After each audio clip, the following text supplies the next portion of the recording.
All right. Here's a story I heard from Rabbi Simon Jacobson. Excuse me if I told you the story before, because I've told it hundreds of times, but it's an amazing, amazing, amazing story. In fact, there's two stories in one, and the stories are about his father. His father was called Gershon Ber Jacobson, and he was a very, how do you say, a very spicy person. He was a newspaper columnist, and he was an excellent writer. He knew a lot of languages, knew several languages fluently, among them Russian and English and French, Hebrew, of course, Yiddish. He had even on the magazine, the weekly, it was called the Algometer Journal. Anyway, he had an American passport. He was a religious Jew with a beard. Chabad, he was a Chabad Chassid, but he was very, very tremendously talented and very and a tremendous mind. Anyway, the story goes like this: that he was invited by Khrushchev, or he had a chance, whatever, to go to interview Khrushchev. Khrushchev was the successor of Stalin. Khrushchev's Russia was not as deadly as Stalin's was, but it was still very oppressive. And Khrushchev made an official thing that he wasn't going to kill people anymore like Stalin, but he did imprison a lot of people. And so it was very common that a person would go into Russia and he would just not come back. No, we don't know where he went. The same thing around the same time, or maybe this was later on, I think it was around the same time, he got an invitation or an opportunity to visit Sadat.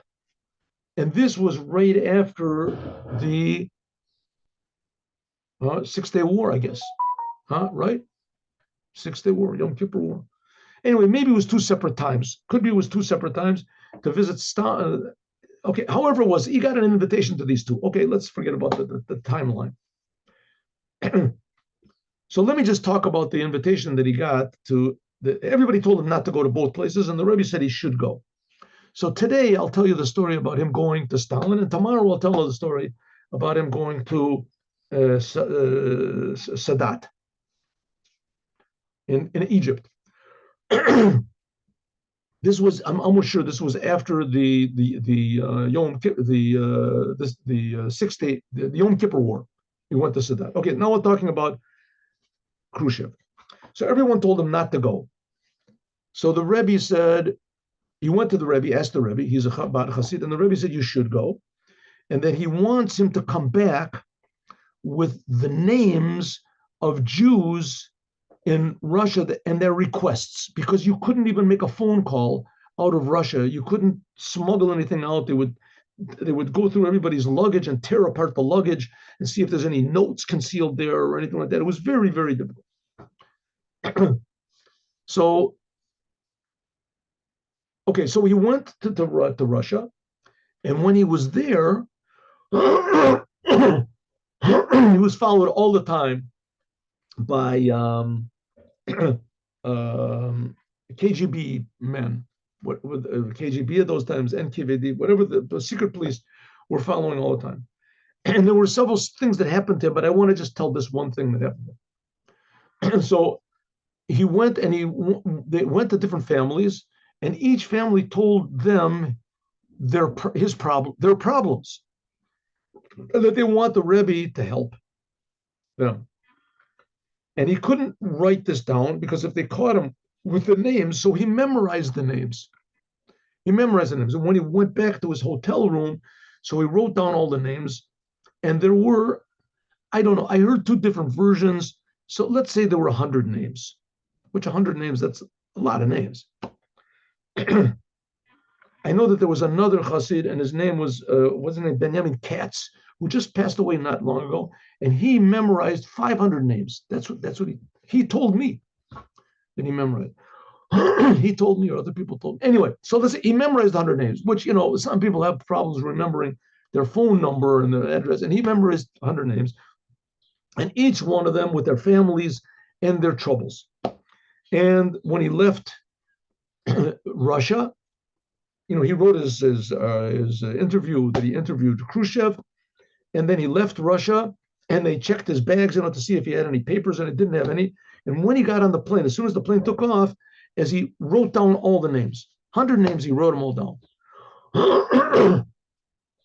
And when he came to America, so he reported to the Rebbe's secretaries.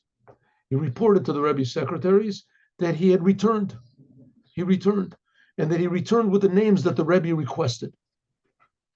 And he was waiting for the Rebbe to invite him to come in, which he knew that the Russian Jews were very important to the Rebbe. Perhaps that was the main priority of the Rebbe. I mean, all Judaism was super important to the Rebbe, as the Russian Jewry was super. And he waited for the Rebbe to call him in, and the Rebbe didn't call him in. Rebbe didn't call him. So he waited a day, waited 2 days. 1 week, he said he waited. And finally, he got a phone call that the Rebbe wants them to come in. He set a time, and he went in with his wife. Asked if it was okay, and they went together to the Yechidus. So the Rebbe said to him, "You're probably wondering why I didn't invite you when you came." So he said, "Well, the same thing happened to me." He said, "When the previous Lubavitcher Rebbe, he came to America in like 1940, and the Rebbe escaped. He escaped from Warsaw." And the Rebbe, he escaped. He was in France, and he had to take up with his wife. He escaped from France. They had to go through Spain, Portugal, the whole thing, and they were shot at by torpedoes, by submarines, German submarines, and they made it to America. Now, the Rebbe's wife was the previous Rebbe's daughter, so the previous Rebbe really was worried about the Rebbe and his daughter, right, and his own daughter is Rebbe's. But nevertheless, the Rebbe's didn't call him in. This the Rebbe is telling to Rabbi Jacobson, right? Says, nevertheless, my father-in-law did not call me in. And my father-in-law said, "You're probably wondering why I didn't call you in." So because I was so emotional that it took me 3 days to calm down, just so that it would be calm enough to see you in a non-emotional way. The Rebbe said the same thing here. You came back with all these names. I was so emotional to hear the problems of the Jewish people that are over there and to do something to help them, that I had to calm myself down. That's what the Rebbe said, 5 days. So the Rebbe said, "Okay, now read the names and tell me their problems." So he reads the first name, and he sees that the Rebbe just takes the heart, the problems of these Jews and their family, takes the heart. He didn't say that the Rebbe was crying. He didn't say that. But maybe he didn't say it because he just didn't want to say it. But in any case, I mean, but he saw that the Rebbe was in just an internal storm. And the Rebbe said, "Okay, now the second name." Okay. And the Rebbe forced him to read 400 names. They went in, the 100 names, they went in at 10 o'clock in the evening, whenever it was in the evening. And they stayed there for hours reading these names, and the Rebbe wanted another name. And each name, the Rebbe doesn't say, "Give me the list." Each name the Rebbe thought about and he prayed, whatever. And so he was the Rabbi Jacobson, of course, was all shaken by the whole sight that was going on. And the Rebbe forced him to say another name and another name and another problems and another problems. And the Rebbe said, and after he finished the whole list, so the Rebbe went to the window, which was closed. There was a curtain, a thick curtain that covered over the window. And the Rebbe went over the window, or it was a curtain shade, that comes down from above and whatever it was. The Rebbe opened up the shade, and he saw the sun was coming up, and the Rebbe said, "A new day."